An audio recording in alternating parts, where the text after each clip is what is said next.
इनके नेता जाके हिटलर से कितने बार मिले हैं, कोई डेलीगेशन जाके मिले हैं और उससे वो प्रभावित थे। मुख्यमंत्री भूपेश बघेल ने एक बार फिर राष्ट्रीय स्वयंसेवक संघ पर निशाना साधा है। विधानसभा कैंपस में चर्चा के दौरान मुख्यमंत्री बघेल ने न सिर्फ संघ की ड्रेस पर सवाल उठाए बल्कि शोभा यात्रा में बजने वाले ड्रम का जिक्र करते हुए उसे हिटलर से जोड़ दिया। मुख्यमंत्री भूपेश बघेल मौजूदा समय में छत्तीसगढ़ के पहले नेता हैं जो संघ और मोदी दोनों पर लगातार निशाना साध रहे हैं। मुख्यमंत्री ने संघ की विचारधारा को लेकर क्या क्या कहा, आइए देखते हैं। इनके नेता जाके हिटलर से कितने बार मिले हैं, कोई डेलीगेशन जाके मिले हैं और उससे वो प्रभावित थे। हिटलर से प्रभावित ये लोग रहे हैं। आखिर हाफ पैंट क्यों पहनते हैं? ये तो हमारी संस्कृति नहीं है, हमारे यहाँ तो धोती है, लेकिन हाफ पैंट पहनते हैं। बैंड बजाते हैं, बैंड भी नहीं, हमारे यहाँ तो ढोलक मंजीरा ये हमारी संस्कृति का हिस्सा है। हिंदुस्तान में तो यही रहता है, मांदा ढोलक ये बजता है, लेकिन बैंड जो है वो यहाँ का नहीं है, वो जर्मन का है। आरएसएस पर सीएम के आरोप का जवाब नेता प्रतिपक्ष धर्मलाल कौशिक और पूर्व मुख्यमंत्री रमन सिंह ने दिया। उन्होंने पलटवार करते हुए कहा, वे अपने अपने आराध्य देव से प्रेरणा लेते हैं। हमारे आराध्य सबरी के बेर खाने वाले राम हैं। हमारे संस्थापक अध्यक्ष भी भारतीय थे और अब भी भारतीय हैं। संघ का विचार और चिंतन हिंदुत्व है। छत्तीसगढ़ में कौन हिटलर और कौन मुसोलिनी के समर्थक हैं, सब जानते हैं। तो आपने जो ध्येय वाक्य अभिमान ही बनाया है, मैं वहीं से आपका शुरू करता हूं। और मैंने बताया है कि हमारे धार्मिक ग्रंथों में भी अभिमान को कभी अच्छा नहीं माना गया है।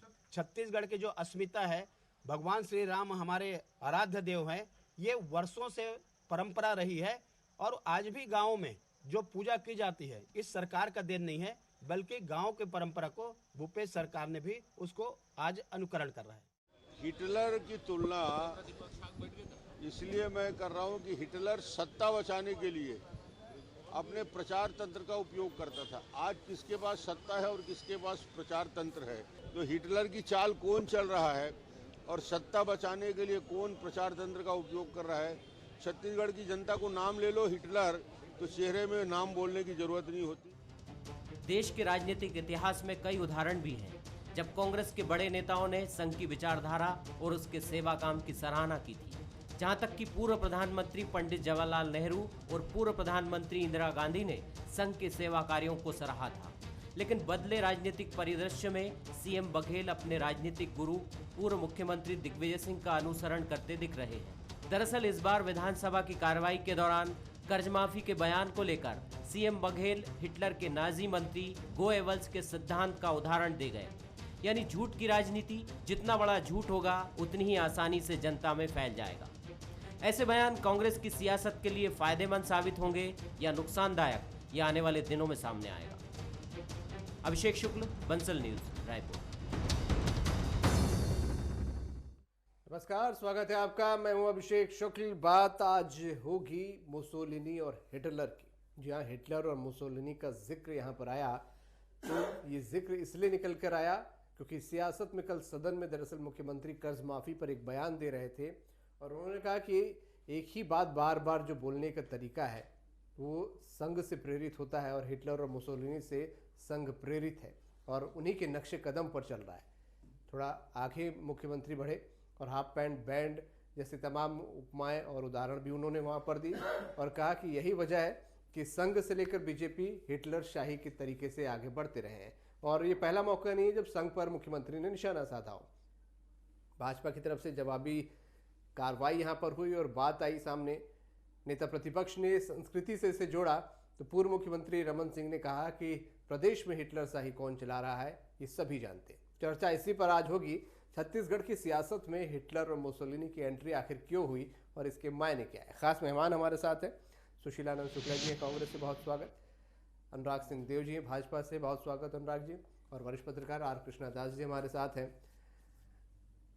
सुशील जी, मुख्यमंत्री ने पहली बार संघ पर अटैक नहीं किया है, क्या वजह है कि बार बार संघ पर निशाना मुख्यमंत्री का रहता है और इस बार हिटलर और मुसोलिनी से उन्होंने तुलना की है? देखिए अभिषेक जी, दरअसल मुख्यमंत्री जब विधानसभा में संबोधन कर रहे थे अपना, तो उस समय भारतीय जनता पार्टी के द्वारा जो एक प्रकार से किसानों के बारे में और राज्य की अर्थव्यवस्था के बारे में जो एक भ्रम फैलाया जा रहा है, लगातार भारतीय जनता पार्टी के द्वारा जो एक झूठ को बार बार बोला जा रहा है, उसके संबंध में उदाहरण देते हुए मुख्यमंत्री जी ने कहा कि यह मुसोलिनी और हिटलर वाली प्रवृत्ति है जो कि आरएसएस ने अंगीकार किया है, और भारतीय जनता पार्टी के नेता आरएसएस की उसी पाठशाला से सीख के आके इस प्रकार की चीज़ें अनावश्यक जनता के बीच में प्रचारित करते हैं। दरअसल क्या है कि भारतीय जनता पार्टी के नेता एक झूठ को 1000 बार बोलते हैं गोलरोजगर की भांति, कि ताकि लोगों के लगे कि जो झूठ बोल रहे हैं वो सच के रूप में स्थापित हो जाए। और इसी कारण से मुख्यमंत्री जी ने इसका उदाहरण दिया और तमाम तरीके की चीज़ें देखिए। मुसोलिनी जी भारतीय जनता पार्टी के आरएसएस का प्रतिनिधिमंडल बीएस मुंडे के नेतृत्व में जाके मुसोलिनी से मिला था। बार बार आरएसएस देखिए किस प्रकार से हिटलर के समान आरएसएस के लोग अभिवादन की प्रवृत्ति को अपनाते हैं, किस प्रकार से जिस प्रकार से हिटलर ने वहां पर यहूदियों के खिलाफ अत्याचार किया, विश्वमन किया, एक ही राष्ट्र में रहने वाले लोगों के खिलाफ, वही प्रवृत्ति आरएसएस की है। किस प्रकार मुसलमानों के खिलाफ लगातार आरएसएस के लोग लगातार विश्वमन करते हैं, देश की गंगा जमनी तहजीब पे प्रहार करते हैं। तो ये सारी चीजें देश के सामने स्वयं सिद्ध हैं, कुछ बताने की आवश्यकता नहीं है। मुख्यमंत्री जी ने उसी के संदर्भ में इस चीज को बोला और मैं समझता हूँ बहुत ही प्रासंगिक सवाल को उन्होंने खड़ा किया जिसमें विमर्श होना चाहिए, क्योंकि आरएसएस के लोग अपने आप को राष्ट्रवादी बोलते हैं। देश का सबसे बड़ा राष्ट्रवादी आंदोलन हुआ था आज़ादी की लड़ाई, और आरएसएस का गठन हुआ था 1925 में, देश आज़ाद हुआ 1947 में। इन 22 सालों में आज़ादी की लड़ाई में आरएसएस का एक योगदान देखने को नहीं मिलता, सिवाय अंग्रेजों की चाटुकारिता के। अनुराग सिंह देव जी, मुख्यमंत्री ने संघ और भाजपा को हिटलर और मुसोलिनी से प्रेरित बताया है, उनकी विचारधाराओं से प्रेरित बताया है। देखिए, आमतौर पर भारत में हिटलर का अर्थ होता है तानाशाह, और हिटलर का संदर्भ उसके देश में और उसके शासनकाल में क्या था ये डिस्कशन का प्रश्न नहीं है, लेकिन भारत के अंदर हिटलर शाही का अर्थ होता है तानाशाही। तो निश्चित रूप से यदि तानाशाही की बात की जाए तो तानाशाही का जो इतिहास है उससे तो कांग्रेस का चरित्र भरा पड़ा है। चाहे 1975 का आपातकाल हो, चाहे लोकतंत्र को कैद करने की आपातकाल के दौरान बात हो, चाहे अन्य मुद्दे, तो लगातार जो तानाशाही है वो कांग्रेस की पृष्ठभूमि में रही है। आज के तारीख में भी यदि झूठ का प्रसंग ये भाजपा को बता रहे हैं तो मैं तो ये कहना चाहता हूं कि झूठ तो लिखित रूप से कांग्रेस ने बोला है, मौखिक रूप से बोला है, गंगा जल हाथ में लेकर बोला है, और ये तीनों चीजें उनके घोषणा पत्र पर प्रमाणित हैं। और भारतीय जनता पार्टी यदि उन घोषणा पत्र को याद दिला रही है तो कांग्रेस को ये लग रहा है कि हम बार बार एक बात को बोलकर उसको स्थापित करना चाहते हैं। तो झूठ और तानाशाही दोनों का इतिहास कांग्रेस का है, भारतीय जनता पार्टी का नहीं है।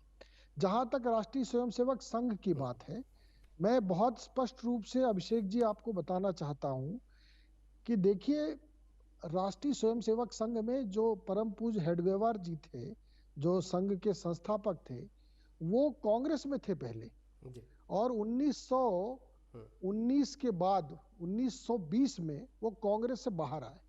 तो इसकी यदि पृष्ठभूमि आप देखेंगे तो खिलाफत आंदोलन, दरअसल खिलाफत आंदोलन की यदि बात की जाए कांग्रेस से, इस पर चर्चा हो जाए, तो खिलाफत आंदोलन चूंकि अरेबियन शब्द खलीफा से जुड़ा हुआ था और तुर्की के एक मुस्लिम शासक को बचाने के लिए अंग्रेजों के खिलाफ एक जिहाद का आह्वान था, जिसे भारत में कुछ कांग्रेस के लोगों ने समर्थन किया था। और इसके विरोध में, कांग्रेस की उस नीति के खिलाफ में, डॉक्टर हेडगेवार जी ने कहा कि भाई मुस्लिम तुष्टीकरण का काम नहीं चलेगा, देश में सबका मान सम्मान होना चाहिए। इसको लेकर कांग्रेस से बाहर आए थे हेडगेवार जी। तो वहां से इतिहास शुरू होता है। तो इसलिए राष्ट्रीय स्वयंसेवक संघ ने अनेकों बार देश के लिए, सुशील जी कुछ बोलना चाह रहे थे, सुशील जी, कि कब संघ ने देश की सेवा की है, चाहे कश्मीर का विलय हो, चाहे गोवा की बात हो, चाहे दादरा नगर हवेली की विलय की बात हो, सारे अभिषेक जी, समय पर संघ खड़ा रहा अब वो शांत हों है, तब सारे तो। युद्ध में संघ खड़ा ठीक रहा ठीक है। अनुराग जी, सारे सुशील जी से आपात आपका जवाब लेते में चलता हूँ, छोटी सी टिप्पणी सुशील जी बोलिए। देखिए अभिषेक जी, दरअसल जिस प्रकार से अभी अनुराग सिंहदेव जी बता रहे थे कि तानाशाही का नमूना आज देश के सामने सारा देश देख रहा है, सारा देश देख रहा है, सारा देश देख रहा है किस प्रकार से तानाशाही की जा रही है। आज देश का अन्नदाता सड़कों पे खड़ा हुआ है, आज देश का अन्नदाता ठंड में मर रहा है, लेकिन आज केंद्र सरकार हठधर्मिता पे अड़ी हुई है। केंद्र सरकार सिर्फ और सिर्फ अपने अहंकार में अड़ी हुई है।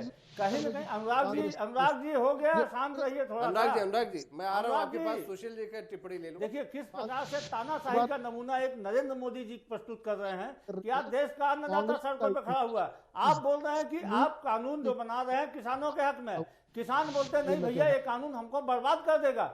आप नोटबंदी करते हैं, बोलते हैं देश के लोगों के हित में। देश की जनता आज तक समझ नहीं पाई नोटबंदी क्यों किया आपने। आप जीएसटी लगाते हैं, बोलते हैं कि व्यापारियों के हित में। देश का व्यापारी आज तक नहीं समझ पाया कि उस जीएसटी से उसको क्या फायदा होने जा रहा है। आप किसानों के हक में तीन काला कानून बनाते हैं, देश का किसान आज तक नहीं समझ पा रहा है किस प्रकार से आप कानून बना रहे हैं। तो कहीं ना कहीं तानाशाही कौन दिखा रहा है? तानाशाही मैं छोटी सी टिप्पणी आज कृष्णदास जी की भी ले लेता हूँ। कृष्णदास जी, ये हिटलर मुसोलिनी की छत्तीसगढ़ में भी एंट्री हो गई है, भले ही भगवान से आप बहाने हो, क्या प्रासंगिकता है, क्या प्रासंगिक है, क्या वाकई वो विचारधारा हमारे देश में चल रही है, कोई प्रभावित है, किस तरीके से इसका जिक्र किया जाए? देखिए अभिषेक जी, मुझे लगता है कि ये विषय तो बहुत पहले ही आ चुका है, क्योंकि संघ का नाम हिटलर और मुसोलिनी के साथ में जोड़ना ये कोई अभी नई बात नहीं है, क्योंकि ये बहुत पहले से ये आरोप लगते आ रहे हैं। और जहाँ तक मेरा स्मरण है कि सबसे पहले ये वामपंथी दलों ने इस चीज़ को निकाला था। लेकिन देखिए अभिषेक जी, ये कहीं पर भी इस चीज़ का कोई प्रामाणिक नहीं है कि क्योंकि गुरुजी ने जो पुस्तक लिखी थी, गोलवलकर जी ने, वो बंच ऑफ थॉट जो पुस्तक है, जो उनकी आत्मकथा के रूप में जिसको प्रसारित किया जाता है, उस बंच ऑफ थॉट में कहीं पर भी इस बात का जिक्र नहीं है, कहीं पर भी स्पष्ट रूप से। तो ये जो बात आती है कि गोलवलकर जी ने ये इस तरीके का उनके साथ में कोई एसोसिएशन अगर आप जोड़ के देख रहे हैं तो उसका प्रमाणिक क्या है, किसी के पास में नहीं है। तो ये एक विशुद्ध रूप से एक राजनीतिक आरोप है। और सबसे आश्चर्य का विषय यही है कि संघ जो है वो एक राजनीतिक संगठन नहीं है, ये एक सामाजिक संगठन है। तो आप इसको बार बार एक राजनीतिक आरोप के इस चक्रव्यूह में जो फंसाते हैं। सभी प्रकार की राजनीति करता है संघ। जी जी, संघ को बोलता है हम राजनीतिक नहीं है, लेकिन सारे राजनीतिक नियंत्रण संघ अपने ऊपर करता है। जी तो सुशील जी, मैं वही आपको देखिए क्या है कि हम ठीक है, राजनीति करता है वो एक अलग चीज है, लेकिन एक राजनीतिक संगठन के रूप में देश में स्थापित संघ नहीं है। हमको उस चीज को भी स्वीकार करना पड़ेगा। अब आपकी लड़ाई, आपको यह स्पष्ट करना पड़ेगा मुख्यमंत्री जी को कि आपकी लड़ाई क्या भारतीय जनता पार्टी से है या आरएसएस से है। क्योंकि आप अगर आरएसएस को टारगेट करते हैं तो आप आरएसएस को क्यों टारगेट कर रहे हैं? आपकी लड़ाई तो ऑपोजिशन का जो पार्टी है वो भारतीय जनता पार्टी है। तो आपके उससे अभिषेक जी ये संदेश ये जाता है ना कि आप देखिए लोगों के बीच में एक ये भ्रम पैदा हो जाता है कि आप इशू डाइवर्ट हो रही है। बीजेपी को जो ताकत है वो आरएसएस से मिलती है, ये किसी से छुपी नहीं। तो स्वाभाविक सी बात है कि जहाँ जो ताकत का पुंज होगा, जो केंद्र होगा, वहां पर हमला होगा। जी देखिए, आरएसएस ने हमेशा इस बात को स्पष्ट किया है कि भारतीय जनता पार्टी जो है वो उनकी विचारधारा मानती है करके भारतीय जनता पार्टी का एसोसिएशन है उनके साथ में। ये कहीं पर भी आरएसएस उनका एक फ्रंटल ऑर्गेनाइजेशन ये कभी नहीं कहता। आप आरएसएस की जो आइडियोलॉजी है, आरएसएस के जो एजेंडा है, आप उसको लागू करते आ रहे हैं, इसलिए भारतीय जनता पार्टी को आप उनके साथ में जोड़ते हैं। तो ये एक संगठन ऐसा नहीं है कि पूरा आप जो है उनका रिमोट कंट्रोल उनके हाथ में है और वो उनको कंट्रोल करते हैं। तो कहीं ना कहीं से आप जब लड़ाई लड़ रहे हैं तो आप भारतीय जनता पार्टी से लड़ाई लड़ रहे हैं, तो उसमें आरएसएस के ऊपर आरोप लगा के इस तरीके का एक इशू डाइवर्ट कर देना, क्योंकि लोगों के मन में ये भ्रम आता है कि जब आप गंभीर विषयों में बात करते हैं तो आरएसएस के बारे में ये टिप्पणी करके एक इशू आप डाइवर्ट कर रहे हैं, ये एक विषय सामने आता है। देखिए अभिषेक जी, जैसा अभी कृष्णदास जी बोल रहे, दरअसल आरएसएस क्या होता है कि आरएसएस गुड़ खाता है, गुलगुला से परहेज करता है। आरएसएस देश की पूरी राजनीति करता है। आरएसएस ये डिसाइड करेगा कि भारत का प्रधानमंत्री भारतीय जनता पार्टी को बहुमत मिलेगा तो कौन बनेगा। आरएसएस यह डिसाइड करेगा कि किस प्रदेश में कौन नेतृत्व करेगा, भारतीय जनता पार्टी में आरएसएस नेतृत्व करेगा। आरएसएस के प्रचारक भारतीय जनता पार्टी में संगठन मंत्री के रूप में जाकर पूरा उसका नियंत्रण करेंगे। लेकिन जब जिम्मेदारी लेने की बात आएगी तो आरएसएस को बताया जाता है कि यह गैर राजनीतिक संगठन है, यह सेवा कर रहा है। लेकिन आरएसएस हमेशा से भारतीय जनता पार्टी को आगे करके देश के गंगा जमुनी तहजीब पे विस्मरण करता है। आरएसएस हमेशा से हिटलर की नाजीवादी नीति का अनुसरण करता है। जिस प्रकार से हिटलर ने यहूदियों का जर्मनी के सारे बर्बादी का कारण यहूदियों को बताया था, उसी प्रकार आरएसएस इस देश में, इस भारत में भारत की बर्बादी का कारण मुसलमानों को बता के इस देश की एक बड़ी आबादी के साथ में अन्याय करने की कोशिश करता है। आरएसएस इस देश की गंगा जमुनी तहजीब पर प्रहार करता है। आरएसएस स्वयं को राष्ट्रवादी संगठन बोलता है, लेकिन देश के राष्ट्रवाद के विकास में आरएसएस कहीं सामने नहीं आता है। जब भी देश की एकता अखंडता की बात आएगी तब आरएसएस एक विलेन के रूप में सामने आता है। तो क्यों नहीं सवाल खड़ा होगा आरएसएस पे? हम पूछते हैं कि 22 सालों में स्थापना से देश की आजादी के बीच में आरएसएस का क्या योगदान था? एक आंदोलन बताया जाए, मैं पूछना चाहता हूँ भारतीय जनता पार्टी मित्रों से। अनुराग जी, सवाल तो खड़े होंगे ही, क्यों नहीं किया जाएगा सवाल? जो खलीफा था उसको आपने खिलाफत बना दिया। बीजेपी आपने फिरोज खान को फिरोज गांधी बना दिया। ये बताइए ना आप। वही किया ना अंग्रेजों ने, दरअसल अंग्रेजों ने तो आपको यही बोला ना, आप जाइए, क्योंकि कांग्रेस हिंदू मुसलमान दोनों को लेकर अंग्रेजों के खिलाफ लड़ाई लड़ रही थी। तब आप मुस्लिम लीग से गलबहियां करके अंग्रेजों के फेवर में आरएसएस इधर हिंदुओं को बदला काम कर रहे थे। अरेबिया में देश की आजादी न मिले, देश की आजादी न मिले, इस काम में तथाकथित राष्ट्रवादी लोग शामिल थे और देश इस चीज को बेहतर तरीके से समझ रहा है। तुष्टिकरण कर रहे थे। आपने धर्म के नाम पर देश का विभाजन करा दिया। आपने धर्म के नाम पर देश के 2 टुकड़े करवा दिए। आपने मुस्लिम तुष्टिकरण का काम किया। आपने जब भी सबसे पहले राष्ट्रवाद का सिद्धांत सबसे पहले की बात तब आपने किसने दिया? आप बताइए, जिसको आप लोग वीर बोलते हो, जिसने माफी मांगा था। सबसे पहले 1935 में द्विराष्ट्रवाद का सिद्धांत किसने दिया? जिसको आप लोग वीर बोल के सलामी देते हो, जिन्होंने माफी मांगी अंग्रेजों से। उस समय आईसीएस की जितनी तनख्वाह थी, अंग्रेजों से उतनी पेंशन कौन लेता था? आजाद हिंद फौज के खिलाफ मुखबिरी कौन करता था? आजाद हिंद फौज में भर्ती होने का विरोध कौन करता था? कौन 1942 के स्वतंत्रता आंदोलन को अंग्रेजों के खिलाफ षड्यंत्र कौन बताता था? गुरु जी अपनी पुस्तक में बताते थे। तो कहीं न कहीं आरएसएस अनुराग जी बोलिए। सबसे आगे राष्ट्रीय स्वयंसेवक संघ 20,000 स्कूल चलाता है सर। 30 लाख बच्चे पढ़ते हैं स्कूल में। लाखों की संख्या में एकल विद्यालय चलाए जाते हैं। हमको बिल्कुल उनके द्वारा किए जा रहे कार्यों से हमें किसी भी प्रकार की कोई आपत्ति नहीं है, लेकिन उनके द्वारा जो देश की गंगा जमुनी तहजीब पे प्रहार किया जाता है, उनके द्वारा जो भारतीय जनता पार्टी को आगे रख के देश में विस्मरण किया जाता है, उनके द्वारा जो देश में विघटन पैदा किया जाता है, हमारी लड़ाई उसके खिलाफ है। आपका जो टोपी का एजेंडा है वो आगे बढ़ सके। आप जो वोट बैंक की राजनीति कर रहे हैं, कहाँ है आरएसएस? आज देश का किसान सड़कों पे है। राष्ट्रीय किसान संघ भी चलाता है, आरएसएस की एक यूनिट है, जहां तक मेरी जानकारी है। कहाँ है आरएसएस? क्यों? यदि आरएसएस अपने आप को देश के हितैषी बताता है, तो आज देश का अन्नदाता सड़कों पे है। आरएसएस क्यों नहीं जाके प्रधानमंत्री को बोलता है कि बंद करिए नौटंकी, वापस करिए काले कानून? क्या अब आरएसएस की जिम्मेदारी नहीं बनती है? क्या कहाँ गया आरएसएस जो अपने आप को बोलता है सबसे बड़ा देशभक्त संगठन है? आज जब देश का अन्नदाता ठंड में मर रहा है, तब आरएसएस कहाँ गया? किया है उनका धान आप समय पे नहीं खरीद रहे हैं। किसान तो आज देश में सबसे ज्यादा खुशहाल है। आज एमएसपी से 40% प्राप्त कर रहा है।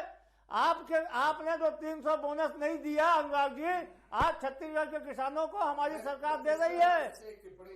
कृष्णदास जी, आरएसएस और भाजपा का जिक्र आता है, निश्चित रूप से छत्तीसगढ़ में पहली बार नहीं है जब इस प्रकार का प्रहार हुआ हो। लेकिन एक बात ये भी यहाँ पर सच है कि पहला एक सवाल तो ये कि छत्तीसगढ़ का क्या वाकई इनसे कोई ताल्लुक यहाँ पर है? दूसरा, जैसा आपने कहा कि ठीक है ऑफिशियल कोई अनाउंसमेंट नहीं है, कहीं ऐसा नहीं, दोनों मानते हैं कि राजनीतिक संगठन नहीं है, लेकिन ताकत मिलती रही है आरएसएस से। तो क्या आरएसएस की आलोचना जब होती है तो बीजेपी वहाँ कहीं ना कहीं बौखलाती है, इसलिए भी आरएसएस एक टारगेट होता है? हाँ, देखिए स्वाभाविक रूप से कि आप जब आरएसएस के ऊपर टारगेट करेंगे तो आरएसएस इसके चूंकि एक राजनीतिक संगठन नहीं है, मैं आज भी इस चीज को इस बात को लेकर अडिग हूं, तो वो आप उनसे टिप्पणी नहीं करेंगे। तो आप जब उसको राजनीतिक दृष्टि से अगर आप आरएसएस को सिर्फ बीजेपी के लिए टारगेट करेंगे तो स्वाभाविक है बीजेपी की तरफ से रिएक्शन आएगा। तो बीजेपी की तरफ से रिएक्शन आएगा। छत्तीसगढ़ के अगर हिसाब से मैं बात करूं तो छत्तीसगढ़ में क्या प्रासंगिकता है आरएसएस और बीजेपी और इन तमाम मुद्दों की फिलहाल?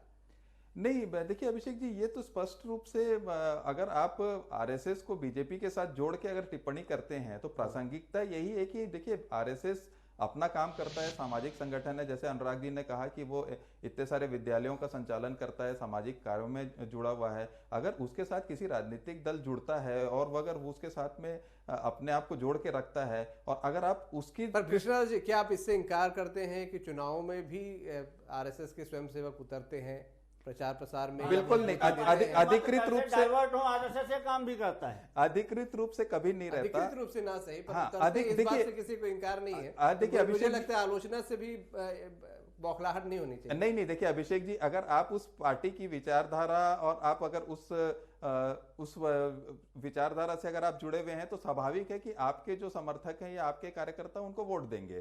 तो आप उसको उसके साथ में बिल्कुल राजनीतिक रूप से नहीं जोड़ के देख सकते। अगर आप भारतीय जनता पार्टी आज राम मंदिर का मुद्दा अगर अपने एजेंडे में ऊपर रखती है तो स्वाभाविक है कि संघ का कार्यकर्ता उनको वोट देगा। तो इसको हम उस दृष्टि से नहीं जोड़ के दे सकते कि बिल्कुल भारतीय जनता पार्टी के लिए संघ समर्पित है। और यदि आरएसएस वास्तव में हिंदूवादी थी तो आज आरएसएस को मुख्यमंत्री भूपेश बघेल का अभिनंदन करना था। पिछले 15 साल में जो राम वनगमन मार्ग को भारतीय जनता पार्टी ने नहीं बनाया, आज भूपेश बघेल जी ने उस राम वनगमन मार्ग को शुरुआत किया।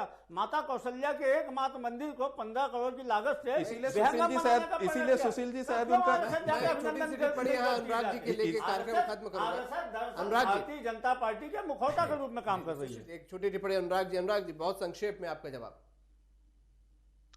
देखिए, जब इस छत्तीसगढ़ के अंदर अभी वन गमन मार्ग का मामला आया तो कॉपी पेस्ट था वो सेंट्रल का, जो अभी रामायण सर्किट डेवलप कर रही है सेंट्रल और उसमें 900 करोड़ रुपए खर्च कर रही है, उसका कॉपी पेस्ट करके इन्होंने प्रस्तुत किया।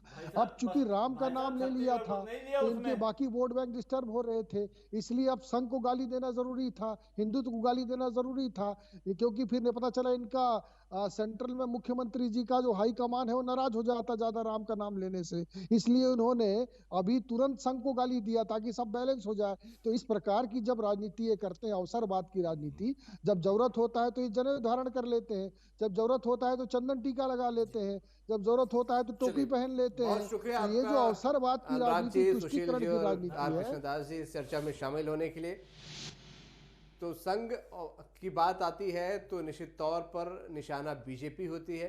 हिटलर और मुसोलिनी का जिक्र भी यहाँ पर आया तो संघ के जरिए बीजेपी तक पहुंचा। बौखलाहट स्वाभाविक है, प्रहार राजनीतिक था और ये राजनीति में इस प्रकार के हमले होते रहते हैं क्योंकि विपक्षी दल को जहां से ताकत मिलती है वहां पर भी विपक्षी पार्टी जरूर प्रहार करेगी। आज का मुद्दा में